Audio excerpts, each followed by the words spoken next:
Preface. The birth of a poet. Once in more gracious times, when the Kshatriyas of the earth were like gods, there was a devout sovereign of Chedi called Uparichar. Indra of the Devas gave him a marvelous Viman, a crystal ship that flew anywhere at his very thought. That king became known as Uparichar Vasu, for like the Vasus, he ranged the sky in his Viman. Uparichar's wife was Girika, and she bore him 5 excellent princes. One morning, when she was in her fertile time, Queen Girika came to her husband and asked him to make love because she wanted another son. But he had to go into the forest to hunt some meat for a sacrifice in his father's, in his, to his fathers in heaven. Uparichar set out with his bow in his hand. Earlier, this queen had come to him wearing the sheerest robe. The king did not realize how much she had aroused him until he missed 2 red stags with his arrows. Uparichar came to a lotus laden pool in the depths of the forest and, with Girika's lush body before his mind's eye, ejaculated onto a banyan leaf. He folded the leaf, chanted a potent mantra over it, and called his hunting falcon down from the sky. Fly, friend, take this to my queen as swiftly as you can. As the falcon sped towards Chedi, a fishing eagle perched in a tree on the banks of the Yamuna saw him. The eagle mistook the banyan leaf for a shred of meat and flew at the falcon. The birds fought briefly in the air, and the leaf fell out of the falcon's beak down into the river. Now, a year ago, the Apsara Adrika had flown down from Devlok to swim in the Yamuna. It was the twilight hour, and when the nymph had been in the water for a while, she saw a sage at the river's edge at his Sandhya Vandana, his evening worship. The austere one sat motionless, his eyes shut fast. Adrika saw how radiant he was and lusted after him. She swam close to where the rishi sat and playfully seized his ankles. Adrika thought that on seeing her beauty and naked body, he would make love to her. She could not have been more mistaken. The hermit's eyes flew open and he cursed Adrika. You dare disturb my dharma, my dhyana? Be a fish now. At once the Apsara had golden scales and a fish's body. The rishi rose and strode away. Neither of them realized that fate had a deep purpose to fulfill by their encounter. Adrika stayed in the river, devouring smallest fish when she felt hungry. She grew bigger and bigger. Soon she forgot she was an Apsara and thought of herself as just a fish. When the eagle set on Uparichar's falcon, the banyan leaf plunged down into the midnight blue Yamuna. Adrika swam lazily in the river. She saw the leaf strike the water and the king's seed being washed off. As it sank, shimmering with a fleck of her tail, and the fish darted forward and swallowed that seed. At once she became pregnant. In 10 months she was so big she could hardly swim and only lay on the bed of the river. One day she was snared by a fisherman in his net. He drew her from the water, and she lay heaving in his boat. The fisherman cut the golden fish open with his knife. There was a flash of light, and he saw the spirit of a nymph fly into the sky. The man moment, who was blinded for a moment. But when he looked into the fish's belly, he saw two human infants, a boy and a girl, lay there and gazed serenely back at him. The next day, the fisherman arrived in the king's palace and told Uparichar Vasu how he had discovered the children. The man begged to keep one of them. The king guessed who those twins had been conceived, how those twins have been conceived, and his queen still wanted another son. Oparichar Vasu kept the little boy and allowed the fisherman to take the girl. That prince born from a fish's belly was named Matsya Raja. In time, he would rule his father's kingdom as ably as Uparichar had. The fisherman raised the little girl in the wilderness as his daughter. A fortune teller who read the lines on her palm said that one day she would become the queen of a great kingdom. The fisherman lived with that prophecy clasped close to his heart.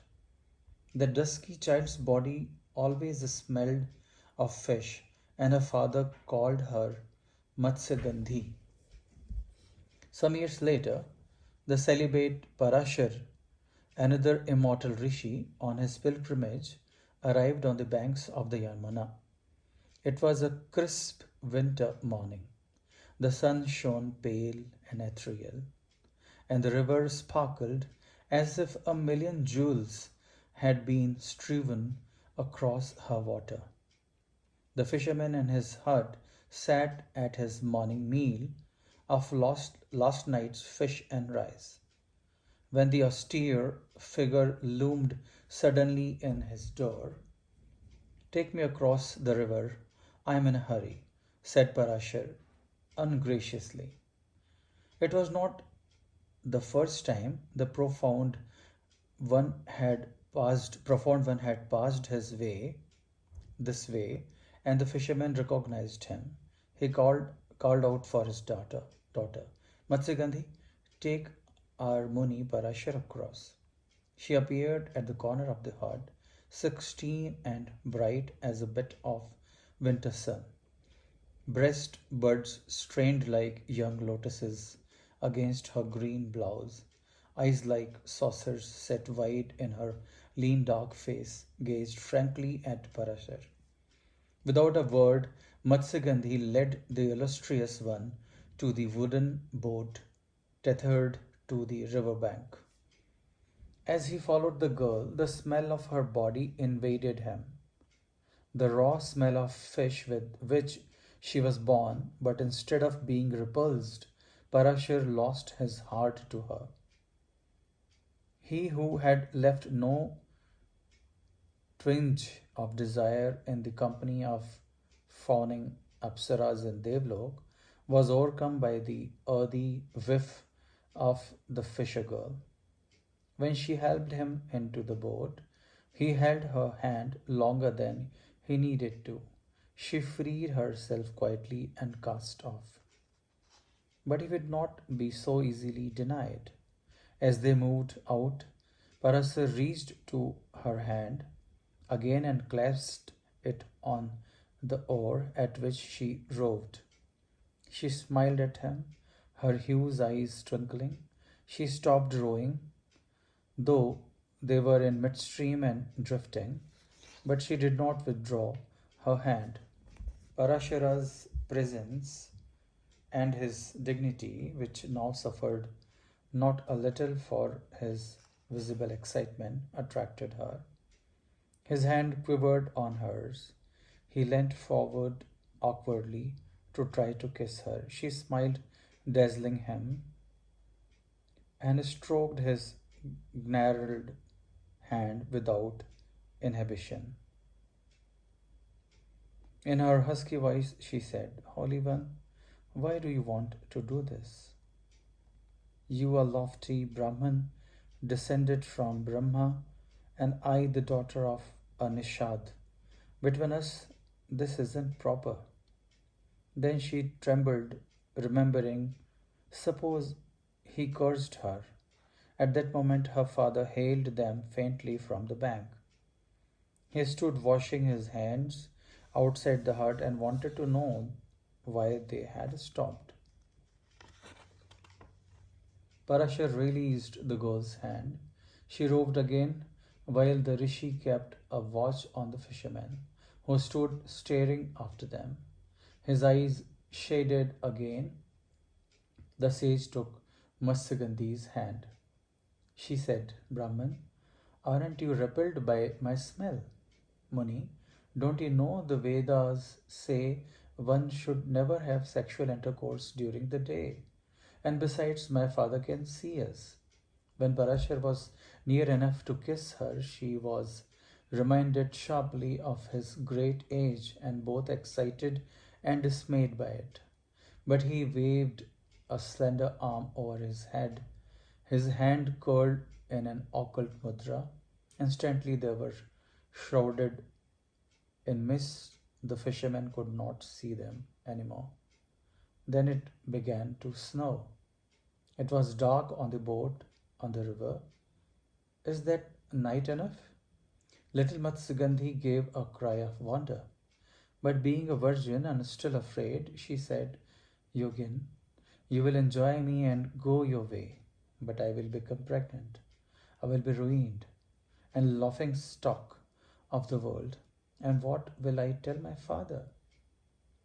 He cried hoarsely, give me your love and you will be famous forever among devas and rishis. You will be known as Satyavati in heaven. Look.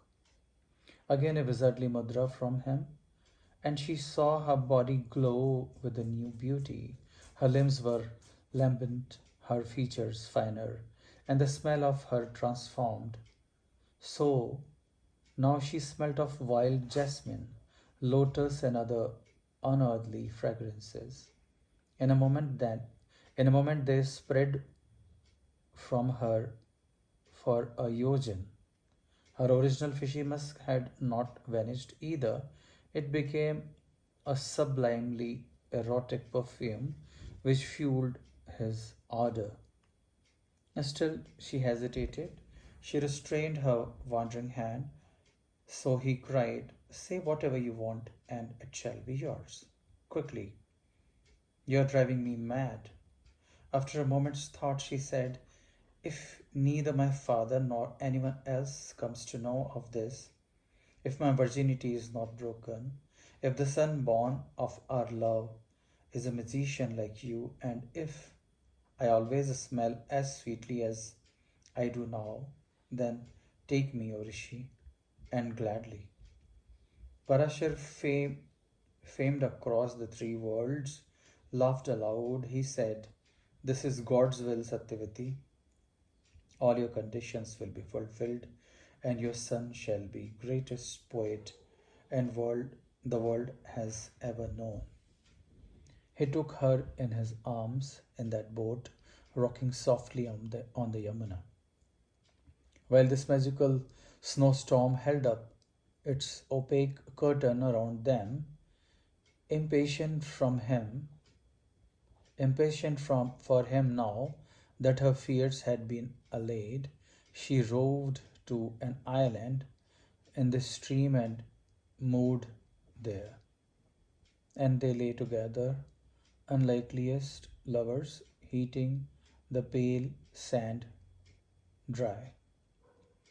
At last, after he drank deeply of her youth, and she of his age, Parasar rose to bathe in the Yamuna. With a last kiss on top of her head, he walked upon the water and out of her life. And in the mystic dimension, no sooner had she conceived than she was in labor. Her delivery was miraculous and quite painless.